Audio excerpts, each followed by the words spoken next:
티베트 속담으로 알려진 말 중에 이런 말이 있습니다. 많이들 들어보셨을 수 있는데요. 걱정을 해서 걱정이 없어지면 걱정이 없겠네. 따라해 보실래요? 네. 걱정을 해서 걱정이 없어지면 걱정이 없겠네. 네, 들어보신 적 있으시죠? 네, 처음 들으면 말장난 같지만 잘 들어보면, 잘 들여다보면 맞는 말이다 싶어요. 우리는 걱정하고 싶어서 걱정하는 게 아닙니다. 그렇죠? 불안하고 싶어서 불안한 것도 아닙니다. 앞을 내다볼 수 없는 우리 인간들에게 있어서 이 걱정과 불안은 숙명과도 같은 것이에요. 각 사람마다 느끼는 이 불안의 크기나 불안을 감지하는 민감도가 이제 다 달라서 그렇지 사람에게는 누구나 이 크고 작은 불안이 있습니다. 예를 들어 주변을 보면 좀 다른 사람보다 불안도가 높은 사람이 있잖아요. 이 사람은 왜 그러냐면 마음의 시계가 다른 사람들보다 조금 더 앞에 가 있기 때문이랍니다. 우리 마음속에는 이제 사람마다 맞추어져 있는 시계의 방향이 있다고 해요. 이 시계의 방향에 따라 세 부류로 나뉘는데 이 시계 바늘이 과거에 가 있는 사람이 있고 현재에 맞춰져 있는 사람이 있고 미래에 맞춰져 있는 사람이 있답니다. 근데 이 시계 바늘이 과거에 맞춰져 있는 사람은 지나간 과거를 자꾸 떠올리면서 후회를 자주 한대요. 그죠? 근데 이 시계 바늘이 앞에 맞춰져 있는 사람은 오지 않은 미래를 내다보면서 걱정이 많대요. 그리고 현재에 맞춰져 있는 사람은 지금 당장 내 눈앞에 있는 현실, 그 문제와 욕구에 이제 다른 사람보다 더 많이 이제 그 반응하며 그거를 이제 집중하며 살아간다고 한다는 거예요. 이렇게 마음의 시계가 이제 미래에 가 있는 사람은 다른 사람들보다 불안도가 높을 수밖에 없겠죠. 하지만 그런 사람이 아니더라도 우리는 늘 불안을 안고 살아갑니다. 그런데 우리는 종종 누군가를 위로할 때나 또 이제 말씀에서 설교를 들을 때면 이런 이야기를 종종 해요. 아이, 걱정하지 마. 불안해하지 마. 더 나아가서 이 걱정과 불안은 믿음이 없다는 증거처럼 여기죠. 그래가지고 더 나아가서 이 불안은 믿음이 없다는 증거니 이 믿음으로 불안을 이겨내라고 막 이렇게 이야기하고 도전하는 설교들을 또 많이 들으셨을 거예요. 이렇게 우리는 불안을 가능하면 빨리 처리하고 극복해야 할 부정적인 감정으로 여긴다는 겁니다. 그런데 여기서 곰곰이 생각해 봐야 할 문제가 있어요. 과연 불안은 없어져야 할 나쁜 감정인가? 라는 것입니다. 제가 상반기에서 같이 우리 팀원들과 함께 읽었던 책에 보면 이런 구절이 있었습니다. 우리가 느끼는 감정 중에 느껴봐야 아무짝에도 소용없는 무용지물인 감정은 단 하나도 없다. 모든 감정에는 이 인간이 살아가고 환경에 적응하는 데 필요한 나름의 기능이 있다는 거예요. 예를 들어 보겠습니다. 불안은 우리를 위험으로부터 보호하는 기능이 있다고 해요. 불안이 있기 때문에 다가올 위험을 미리 감지하고 대비해서 자신을 안전하게 지켜준다는 거예요. 그리고 화와 분노 역시 마찬가지인데 화와 분노는 지금 내 마음이 아프다는 신호래요. 그리고 누군가 나의 경계를 침범해 들어왔다는 신호라는 거예요. 그래서 그 신호로 인해서 나를 적절하게 지킬 수 있게 해주는 역할을 한다고 합니다. 슬픔 볼까요? 슬픔은 지금 나에게 위로가 필요하다는 것을 누군가에게 알리게 해서 다른 사람에게 손을 내밀도록 그 사람이 내민 손을 붙잡을 수 있도록 하는 역할을 한다고 합니다. 더 나가서 우리가 정말 죄악시하는 그 수치심, 죄책감마저도 내가 무엇이든 할 수 있는 존재가 아니라 한계를 가진 존재고 또 내가 넘지 말아야 할 선이 있다라는 걸 알려줘서 공동체 안에서 함께 살아갈 수 있도록 돕는 역할을 이 감정이 한다는 거죠. 그러니까 결론적으로 얘기하면 우리에게 가진 이런 모든 감정은 쓸데없는 감정이 없다는 거예요. 그 감정 자체는 문제가 없다는 겁니다. 적절한 감정은 오히려 우리를 보호해주고 자신을 돌아보게 해주고 더 나아가서 다른 사람과 건강한 관계를 이루면서 살아갈 수 있도록 돕는 그 중요한 기능을 한다고 합니다. 그런 의미에서 모든 감정은 하나님이 주신 건강한 선물이다 이렇게 이야기할 수 있을 겁니다. 그런데 그렇다면 도대체 뭐가 문제냐면 한마디로 타락 이후에 이 불안의 성격 자체가 달라졌다라는 데 문제가 있어요. 태초에 인간이 느꼈던 이 불안은 어떤 순수한 경계심이었다면 지금 우리가 느끼는 불안은 거기에서 더 나아가서 어떤 공포적인 거, 존재론적이고 그죠? 근원적인 불안으로 바뀌었다라는 거죠. 그 당시 사람들이 느꼈던 불안, 태초에 낙원에서 느꼈던 불안은 그 순수한 경계심은 왜 그랬냐면 자신을 지켜야 하기 때문에 하나님 주셨던 기능이긴 하지만 이 근원적인 불안이 없었던 이유는 하나님께서 그들의 온전하고 완전한 안전지대가 되어주셨기 때문이잖아요. 그런데 죄로 인해서 그 관계가 깨졌어요. 죄로 인해서 그 안전했던 낙원에서 이제 떨어져 살게 된 이 인간은 이제부터는 정말 그 불안을 근원적이고 존재론적으로 경험하며 살아갈 수밖에 없게 되었다는 거죠. 그러니 다시 신라권이 된 인간이 다시 하나님과의 관계가 온전히 회복되고 다시 그 근원의 그 낙원으로 가기 전까지는 우리 인생을 살아가면서 이 땅에서 불안을 경험하는 건 너무나 당연한 이치라는 겁니다. 제가 잠시 애니어그램을 공부한 적이 있었어요. 아시는 분들도 계시겠지만 애니어그램을 공부하면서 이제 인간의 실존에 대해서 자세히 좀 들여다봤더니 이런 깨달음이 오더라고요. 완전한 그 평안의 근원이 되시는 하나님을 잃어버리지 않았겠습니까? 그 잃어버린 인간의 이 마음 속에는, 이 실존 속에는 커다란 구멍이 하나 뚫린 겁니다. 그래서 인간은 이제부터 그 구멍을 채워줄 무언가, 그죠? 다시 말해 자신의 근원적인 불안을 잠재워줄 무언가를 붙잡으려고 채우려고 계속해서 애를 써요. 그게 뭐냐면 이제 애니어그램에서 얘기하는 9가지 이제 성향인데 어떤 사람은 완벽함을 추구합니다. 그죠? 어떤 사람은 다른 사람들의 사랑과 인정을 내 안전지대로 삼으려고 해요. 어떤 사람들은 성공을, 또 어떤 사람은 특별함을, 자신의 특별함을, 어떤 사람은 지식과 학식을, 또 어떤 사람은 나에게 안정감을 줄 공동체와 법과 질서를, 그렇죠? 또 어떤 사람은 어떤 삶의 재미와 쾌락을, 어떤 사람은 힘을, 어떤 사람은 평화로운 관계를 이렇게 붙잡으려고 애를 쓰면서 살아간다는 거죠. 그런데 아무리 그것들을 붙잡으려고 노력하며 살아간다 해도 그 근원적인 불안을 원천적으로 해결할 수는 없다는 거예요. 우리 영혼의 그 빈자리, 그 커다란 구멍은 오직 하나님으로밖에 채워질 수가 없기 때문에 그렇습니다. 오늘 본문은 우리들에게 바로 이 결코 인간이 자유할 수 없는 불안에 대한 이야기를 하고 있어요. 이스라엘은 이제 애굽을 나와서 광야를 지나는 동안 이런 기대를 품었을 거예요. 이 광야만 지나면, 그 약속의 땅 가나안에만 들어가면 더 이상 불안하지 않을 거야. 내가 오늘 경험하는 이 불안과 고단함은 가나안에 들어가는 즉시 끝나게 될 거야 라는 기대를 가지고 가나안에 들어갔다는 거예요. 그리고 40년 만에 들어간 그 가나안에서 그들은 안정감을 맛봤을까요? 아니죠. 장소만 달랐을 뿐이지 거기서도 여전히 이들은 불안한 삶을 삽니다. 왜 그럴까요? 농사를 지으려면 비가 와야 되는데 원하는 때에, 적정한 때에 비가 안 오는 거예요. 얼마나 불안해요? 이미 정착을 했는데 그 정착을 뒤흔들 만큼 주변 그 강대국들로부터 끝없이 위협을 받습니다. 함승수 목사님 오셨을 때 한번 설명해 주셨잖아요. 사사시대 이후 수백 년이 흐르는 동안 주변 강대국들로부터 수많은 찬탈과 그죠? 침략을 받았던 게 이스라엘이었다는 거예요. 그러다 보니 이 이스라엘 공동체 안에 이 불안의 그 에너지가 쌓이고 또 쌓이다가 폭발한 사건이 있습니다. 그게 뭐냐면 바로 오늘 본문에 나타난 이스라엘이 왕을 요구한 사건이었어요. 같이 사무엘상 8장 19절에서 20절 말씀 읽어보겠습니다. 시작.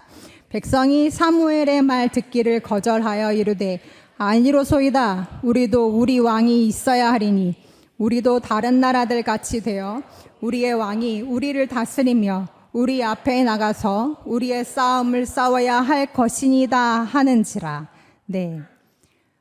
이스라엘 백성들이 왕을 요구했다는 거예요. 우리에게도 왕이 있어야겠습니다. 근데 이렇게 이들이 왕을 요구한 배경, 그들의 의도는 무엇이겠습니까? 더 이상 불안하고 싶지 않습니다. 우리를 이 불안에서 지켜줄 무언가 강력한 힘이 필요합니다라는 그들의 울부짖음이 바로 이 왕을 요구한 사건이었어요. 그러니까 그들에게 있어서 왕은 그냥 단순한 정치 제도가 아니라 자신들의 불안을 해결해줄, 잠재워줄 안전지대였다라는 겁니다. 그런데 여기에 아이러니가 있습니다. 우리도 잘 알듯이, 그죠? 무엇이 문제였냐 하면 그들이 자신을 지켜줄 것이라고 기대했던 왕마저 완전하지 않은 불안한 존재였다라는 거예요. 백성들은 왕을 세우면 더 이상 불안하지 않을 거라고 생각했어요. 그런데 모든 사람 위에 있는 왕이라고 불안이 없을까요? 아니죠. 가진 것이 많을수록, 자리가 높아지면 높아질수록 불안은 더 커지기 마련입니다. 왕이 되면 무엇을 지켜야 하나요? 내 자리를 지켜야 돼요. 왕좌를 지켜야 해요. 그죠? 더 나가서 나라를 지켜야 되고, 백성을 지켜야 되고, 자신의 그 재산을 지켜야 되고, 더 나아가서 자신의 그 왕조가 끊어지지 않도록 지켜야 합니다. 이런 긴장감, 이런 불안이 얼마나 컸겠어요. 이것을 가장 극적으로 보여주는 사람이 바로 솔로몬입니다. 우리가 잘 아는 솔로몬. 솔로몬이 이제 기브온에서 이제 왕이 된 이후에 1,000번제를 하나님께 드리던 그날 밤에 하나님이 솔로몬에게 꿈에 나타나십니다. 그러시면서 이렇게 말씀하시죠. 솔로몬아, 내가 너에게 무엇을 주랴, 이렇게 얘기합니다. 그러시면서 솔로몬이 구함직한 세 가지 선택지를 먼저 말씀하세요. 뭐라고 얘기하시냐면, 내가 너를 오래 살게 해주랴, 아니면 내가 너에게 막대한 부귀를 주랴, 아니면 네 주위에 있는 그 수많은 숙적들을 내가 한 번에 처리해 주랴, 이렇게 세 가지를 먼저 선택지를 주세요. 그런데 솔로몬이 그것들을 선택하지 않아요. 무엇을 선택하죠? 대신 이렇게 구합니다. 하나님, 종에게 듣는 마음을 주사 하나님의 뜻을 잘 들을 수 있게 해주십시오. 이 나라는 내 나라가 아닙니다. 이 백성도 내 백성이 아닙니다. 저는 작은 아이라 출입할 줄 알지 못하고 이 백성을 어떻게 다스려야 될지도 알지 못하는데, 하나님, 이 백성은 아버지의 백성이니 제가 하나님의 뜻을 잘 들을 수 있도록, 이 백성의 소리를 잘 들을 수 있도록 듣는 마음을 주십시오라고 이렇게 구했을 때 그 고백이 하나님 마음에 딱 들었습니다. 그래가지고 뭐라고 얘기해요? 금도끼처럼 네가 지혜를 구했지만 지혜만이 아니라 내가 너에게 부귀도 주고 영광도 주겠다. 그래가지고 이제 솔로몬이 부강해집니다. 그렇죠? 솔로몬의 나라가 이제 영광이 정말 큰 나라로 하나님 복을 주시죠. 근데 문제는 여기서부터예요. 그렇게 나라가 부강해지자, 그죠? 솔로몬이 조금씩 변질되게 되죠. 아이러니하게도 솔로몬은 그러한 상황 속에서 점점점 자기의 안전장치들을 많이 만들어내게 돼요. 자신의 안정감에 뿌렸던 하나님에게서 오히려 옮겨가서 하나님이 아닌 다른 곳으로 내 뿌리를 내리기 시작한다는 겁니다. 첫 번째, 병마를 늘립니다. 그죠? 병마를 늘리기 위해서 애굽으로 가지 말라 했던 그 계명을 어겨요. 정략 결혼하지 말아라 했는데 정략 결혼을 통해서 이방 나라들과 정치적인 안정감을 2중 3중으로 구축합니다. 은과 금을 쌓지 말라 하셨는데 그 당시에 은은 정말 발에 치이는 돌처럼 많았다라는 기록이 있습니다. 17장에서 하지 말라는 모든 짓을 솔로몬이에요. 왜 그랬을까요? 그만큼 불안했다는 거예요. 그만큼 지킬 것이 너무 많았다는 거예요. 왕정총이 자기의 안전지대였던 그 하나님을 버리고 솔로몬이 점점점 그 마음이 하나님께서 멀어집니다. 그것이 의미하는 바가 무엇이겠습니까? 백성은 결국 자신들을 지켜줄 왕을 원했지만 왕조차 자기를 지켜줄 무언가를 원했다라는 거예요. 이것이 하나님을 떠난 인간의 본질일 수밖에 없다. 나약한 본성일 수밖에 없다라는 겁니다. 이렇게 가진 자든 가지지 못한 자든, 그렇죠? 높은 자든 낮은 자든 불안하고 싶지 않지만 불안할 수밖에 없는 인생을 우리는 살아갑니다. 그때 하나님 우리에게 이렇게 말씀하시는 거예요. 결코 너의 안전지대가 되어줄 수 없는 그 세상의 것들에 삶의 뿌리를 내리지 말아라. 그게 오늘 17장에서 우리에게 얘기해 주시고 계시는 거예요. 성도님들, 우리가 살면서 왜 이렇게 불안하고 우리 삶이 흔들리는 줄 아십니까? 우리가 약해서요? 네, 저는 그게 아니라고 생각해요. 내가 약해서 흔들리는 게 아니고, 잘 들어보십시오. 내가 왕으로 삼고 의지하는 그것이 흔들리니까 우리가 흔들리는 거예요. 재력을 왕으로 삼은 사람은 재물이 흔들릴 때 흔들릴 수밖에 없어요. 그죠? 건강과 성공과 사람의 인정을 내 안전지대로 삼은 사람은 그 안전지대가 흔들릴 때 같이 흔들리게 되는 거예요. 요즘 주식창을 바라다보고 있으면 우리의 마음이 얼마나 나부껴요. 표정에서 티를 안 내시려고 지금 엄청 노력하시는데, 그죠? 빨간불이 들어오면 기분이 그렇게 좋다가도 파란불이 들어오면 마음이 막 두려워져요. 그렇죠? 숫자 하나에 일희일비하게 되는 것이 바로 정말 인간의 본성이고, 딱 그 시편 1편에서 얘기하는 바람에 나는 겨와 같은 게 바로 우리들이라는 걸 정말 실감하게 됩니다. 그렇다면 진짜 바람이 불고 이렇게 나를 뒤흔드는 이 세상 속에서 대체 무엇이 우리의 삶을 지켜줄 수 있냐는 겁니다. 그래서 오늘 말씀을 통해서 하나님은 우리에게 말씀하시는 거예요. 너의 그 안정감의 뿌리를 어디다 내려야 되는지 말씀하고 계세요. 하나님께서 왕에게 이 세 가지를 하지 말라고 말씀하신 이후에, 하지만 한 가지는 꼭 지켜라라고 하신 것이 있는데요. 18절과 19절 말씀입니다. 같이 읽어보겠습니다. 시작. 그가 왕위에 오르거든 이 율법서의 등사본을 레위 사람 제사장 앞에서 책에 기록하여 평생에 자기 옆에 두고 읽어 그의 하나님 여호와 경외하기를 배우며 이 율법의 모든 말과 이 규례를 지켜 행할 것이라. 아멘. 네. 하나님은 왕이 된 사람에게, 왕이 되는 자에게 딱 한 가지를 요구하셨는데, 평생에 하나님의 말씀을 자기 옆에 두고 읽으며 여호와 경외하기를 배우라라고 말씀하십니다. 왜일까요? 그 말씀이야말로 곧 하나님이시기 때문에 그래요. 하나님은 인간의 불안을 죄악시하시거나 또 정죄하지 않으셨어요. 그래서 왕을 요구하는 그 백성들의 소원을 들어주셨습니다. 그 요구를 인정하셨어요. 불안할 수밖에 없는 인간의 본성을 하나님이 아셨기 때문이에요. 그런데 그 불안할 수밖에 없는 우리 인생의 근원적인 불안을 붙들어 줄 것이 무엇인지에 대해서도 같이 방법을 알려주신 거예요. 그게 뭐냐면, 바람에 흔들릴지언정 우리 존재마저 뿌리 뽑혀 날아다니지 않도록 땅속 깊이 뿌리를 내리게 하는 비결을 알려주셨는데, 그것이 뭐냐면 바로 하나님의 말씀입니다.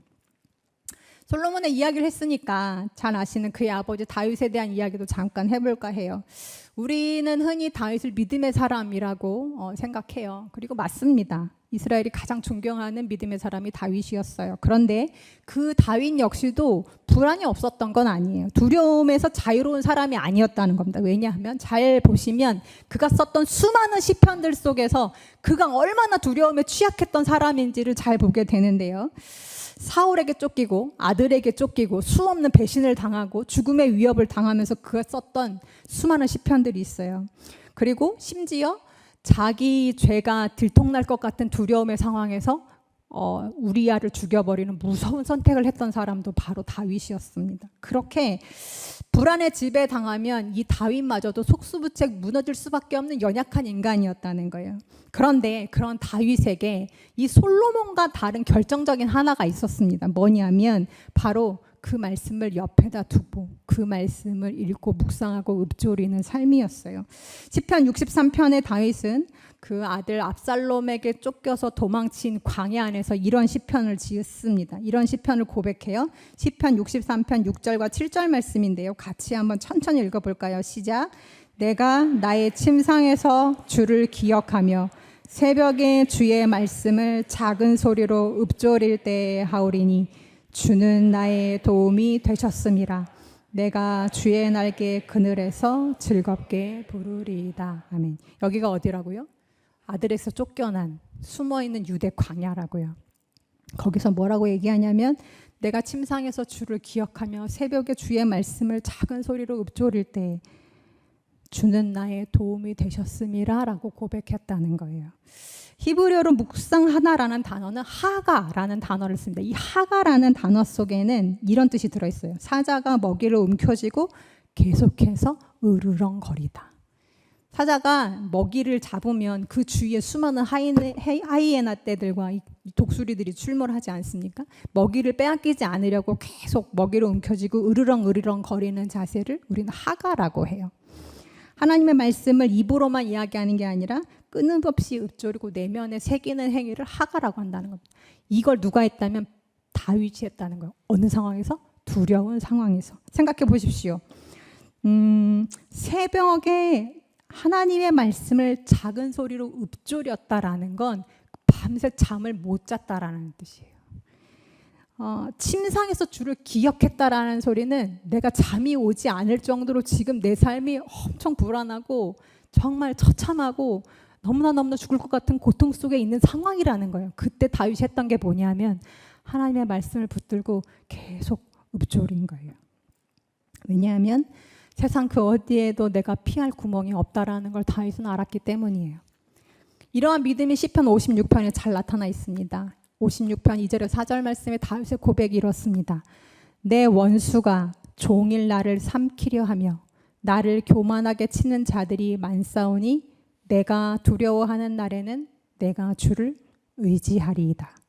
내가 하나님을 의지하고 그 말씀을 찬송하올지라. 내가 하나님을 의지하였은즉 두려워하지 아니하리니 혈육을 가진 사람이 내게 어찌하리이까. 이게 다윗의 고백인데요. 이 시편 56편의 배경은 이래요. 사울이 이제 다윗을 죽이려고 추격할 때 더 이상 도망갈 곳이 없어서 마지막으로 숨어든 곳이 어디냐면 블레셋의 가드 땅이었습니다. 블레셋의 가드 땅이 어딘지 아십니까? 다윗이 과거 물맷돌로 쓰러뜨렸던 그 거인 장수 골리앗의 고향입니다. 그러니까 적진 한복판으로 얘가 이제 도망을 간 거예요. 거기서도 이 다윗을 오해하는 신하들 앞에서 자신의 목숨을 연명하기 위해서 무슨 짓을 하냐면 미친 체 하면서 문을 긁적이고 침을 흘리면서 미치광이 짓을 해요. 얼마나 그 삶이 비참했겠습니까? 얼마나 두려웠겠습니까? 근데 거기서 다윗이 이렇게 고백하는 거예요. 하나님, 전 하나님으로 인해서 두렵지 않습니다 라고 하는 게 아니라는 거예요. 뭐라고 얘기하냐면 내가 두려워 죽겠습니다. 내가 두려워하는 날에는 이라고 고백하잖아요. 근데 그 뒤에를 보세요. 내가 두려워하는 날에는 내가 무언가 다른 것을 붙잡겠다고 고백하는 게 아니에요. 내가 두려워하는 날에는 내가 주를 의지합니다. 하나님, 내가 주를 의지함으로 혈육을 가진 그 인간이 대체 나에게 어찌할 수 있겠습니까? 라고 선포하는 거예요. 그 믿음이 다윗을 거기서 살립니다. 사랑하는 성도님들, 우리는 믿음이 강하면 불안하지 않을 거라고 생각해요. 그래서 믿음을 불안하지 않는 거라고 생각합니다. 그런데 불안하지 않는 건 믿음이 아닙니다. 진짜 믿음이 뭔지 아십니까? 불안할 때 어디로 가는지가 믿음입니다. 불안할 때 내가 무엇을 붙잡는지가 믿음입니다. 불안할 때 내가 어디로 뿌리를 내리느냐가 믿음입니다. 지난 7월에 이제 우신고 커넥트 데이가 있었습니다. 우리 교회 성도님들만으로는 이제 인원이 다 채워지진 않아서 이제 몇몇 우리 집사님들이 소개로 또 외부 강사님들이 오셨는데요. 그 중에 이제 우리 교회 한 집사님께서 자신의 이제 멘토이자 선생님이신 한 분을 섭외해 주셨어요. 그분은 우리가 잘 아는 요즘 최고로 잘 나가는 S 기업의 반도체 메모리 사업부에서 총괄팀장을 맡고 계신 분이었어요. 얼마나 어마어마한 분이셨겠어요? 네. 근데 이분을 소개해 주시기를 참 신앙이 그렇게 좋고 인생에서 모델을 삼고 싶을 만큼 너무나 훌륭하신 분이라는 거예요. 너무나 존경하고 닮고 싶은 분이라는 거예요. 제 안에도 이미 그래서 선입견이 생기지 않았겠습니까? 그분을 영접했는데 그날 진짜 그분에게서 뿜어지는 그 여유와 그 안에 있는 그 좋은 선함이 느껴지는 거예요. 그래서 그날 이제 행사를 잘 마치고 이제 집에 돌아가면서 집사님과 통화를 했습니다. 그런데 마침 집사님도 이제 오랜만에 이제 만난 선생님이어서 그분과 저녁 식사를 하고 헤어지는 길이라고 하시는 거예요. 그러면서 이제 집사님도 이제 그분한테 물어봤답니다. 선생님은 어떻게 그 자리에 있으면서 그렇게 신앙을 지키면서 사실 수 있으세요? 라고 물어봤대요. 그랬더니 그분이 이렇게 대답하시더랍니다. 최근에 누군가 나한테 똑같은 질문을 해서 나도 한번 생각을 해봤다. 그랬더니 떠오르는 답이 하나 있더라. 그러면서 그 답은 바로 말씀 묵상이라고 그러더래요. 이분은 남들이 출근하기 전에 1시간 일찍 회사를 가신답니다. 그리고 1시간 동안 말씀을 묵상하신대요. 그 시간에 묵상한 말씀이 나를 지켜준다고. 내 삶을 그 말씀이 다스리는 것 같다. 이런 얘기를 하시더라는 거예요. 그래서 집사님이 목사님 저도 엄청 도전받고요. 내일부터는 저도 말씀 묵상하려고요. 이렇게 얘기하시더라고요. 지금도 하고 계신지 모르겠어요. 네. 이거예요. 그렇죠? 얼마 전에 정말 이제는 끝날 법도 안 돼. 이제는 나도 정말 끝났으면 좋겠는데 똑같은 어려움이 또 똑같이 찾아와서 참 권사님 너무 힘드시겠다. 이제 이런 권사님이 계셨습니다. 그래서 이제 걱정이 돼서 권사님과 통화를 했어요. 권사님 마음 좀 괜찮으세요? 그랬더니 권사님이 목사님 이상하죠? 괜찮을 수 없는데 마음이 괜찮아요. 그러시면 하시는 말씀이 최근에 한 3, 4주간 이 주일 예배 설교에서 하나님이 똑같은 말씀을 자기에게 주셨다는 거예요. 얘야, 모든 주권이 내게 있다. 처음과 끝이 내게 있고 모든 주권이 너를 돌봄이 나에게 있다라는 이야기를 하나님이 똑같이 계속 얘기하셔서 대체 왜 저 얘기를 나한테 하시지? 라고 이제 이상하게 생각하셨대요. 그런데 그 삶의 어려움이 똑같이 찾아오신 거예요. 그러면서 하시는 말씀이 그 말씀들이 저한테 영적인 예방주사 같았어요, 목사님. 그 예방주사를 맞으니까 이상하게 똑같은 어려움이 찾아왔는데 이상하게 괜찮더라고요. 이렇게 얘기하시더라고요. 하나님이 우리에게 말씀하시는 것이 바로 이거라는 거예요. 평생에 자기 옆에 두고 읽어 그의 하나님 여호와 경외하기를 배우며. 같이 읽어볼까요? 시작. 평생에 자기 옆에 두고 읽어 그의 하나님 여호와 경외하기를 배우며.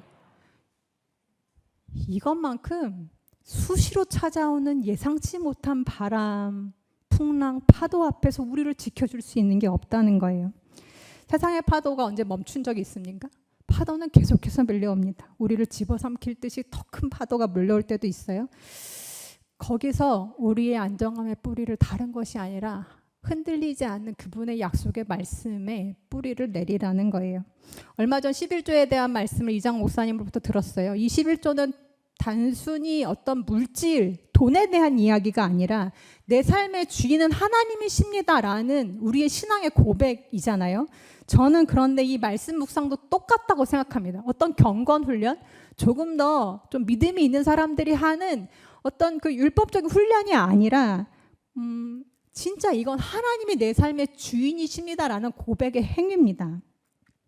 하루를 시작하기 앞서 말씀 앞에 서 있는다는 것, 말씀을 펼친다는 것은 하나님 오늘도 제 인생의 주인은 하나님이십니다. 제가 오늘 하루를 어떻게 살지 하나님 앞에 듣겠습니다. 하나님 제게 말씀해 주십시오라는 그 왕을 고백하는 행위가 바로 말씀 묵상이라는 거예요. 그래서 제가 오늘 여러분께 실제적인 권면을 드리고 싶습니다. 하루를 시작하기 전, 그게 꼭 아침이 되지 않아도 괜찮아요. 점심이 돼도 좋고 저녁이 돼도 좋아요. 내 하루의 시간 중에 한 시간을 떼어서 하나님 말씀 앞에 앉는 거예요. 그리고 그 말씀을 읽고 읊조리고 마음에 새기는 거예요. 그것만이 정말 나를 뒤흔드는 세상 속에서 붙잡아 줄 수 있는 하늘의 능력이 됩니다. 하나씩 내일부터 일주일 동안 제가 매일 들어가서 몇 명 기청 취하셨는지 체크를 해가지고 다음 주에 다시 우리 성도님들께 얘기할 건데, 이 좋은 걸 갖다 드렸는데도 왜 대체 안 들으시냐는 거예요. 우리 교회 하나씩가 좀 별로다 그러면 김동 목사님의 날개새를 들으세요. 날개새에서 그렇다 그러면 정말 누군가 보내주는 말씀 한 구절이라도 읽고 묵상하고 그 말씀이 내 삶이 되도록 계속해서 읊조리시라는 거예요. 마지막으로 저의 이야기를 하나 하고 이제 설교를 마치려고 합니다. 큰아이가 7살 즈음에 성품 교육을 한 유치원에 다녔습니다. 기독교 유치원이어가지고 그 유치원에서는 매주 한 주마다 하나씩 암송 구절을 이제 숙제로 내주고 금요일마다 체크를 했어요. 그래서 이제 차를 태우고 가는 아이 유치원까지 한 10분, 15분을 아이와 같이 이제 그 주에 외워야 할 말씀을 암송하면서 가는데, 7살짜리가 아침 일찍 일어나가지고 말씀을 암송하면서 유치원에 가는 길이 즐거웠겠습니까? 그러니까 얘도 깨고 나니까 어느 날은 얘기를 하는 거예요. 엄마, 왜 말씀을 암송해야 돼요? 나는 오늘 되게 졸렸고 나는 피곤하고 나는 하지 않을 거라는 거예요. 뭐라고 대답을 해주지? 순간 이렇게 그러고 있는데 진짜 하나님이 제 안에 지혜를 주셨어요. 그래서 어떻게 얘기했냐면, 제가 한 말이 아니에요. 그냥 떠오르는 말씀이었어요. 주민아, 지금은 엄마가 네 옆에서 많은 것들을 해결해 줄 수 있어. 많은 시간을 같이 해줄 수 있어. 그런데 이제 네가 나이를 먹고 초등학교, 중학교, 고등학교가 되고 어른이 되고 하다 보면 엄마가 너의 삶을 다 이렇게 같이 해줄 수가 없어. 너희가 찾아온 문제를 엄마가 다 해결해 줄 수가 없어. 그럼 그때는 어떻게 해야 되는지 아니? 누가 네 삶을 도와주는지 아니? 바로 하나님이야. 하나님은 말씀이다. 네 안에 지금부터 말씀을 차곡차곡 저축하고 있잖아. 그러면 네가 정말 어려운 상황에 그때에 맞는 말씀이 떠올라. 하나님이 그 말씀을 통해서 너에게 힘을 주셔. 뭘 선택해야 될지 모르는 상황에서 하나님이 그 말씀을 통해서 너에게 알려주셔. 그래 주윤아, 지금부터 말씀을 저축하지 않잖아. 하나님이 너에게 말씀하고 싶어도 말씀하실 수 있는 통로가 없어. 그래서 열심히 저축해야 되는 거야.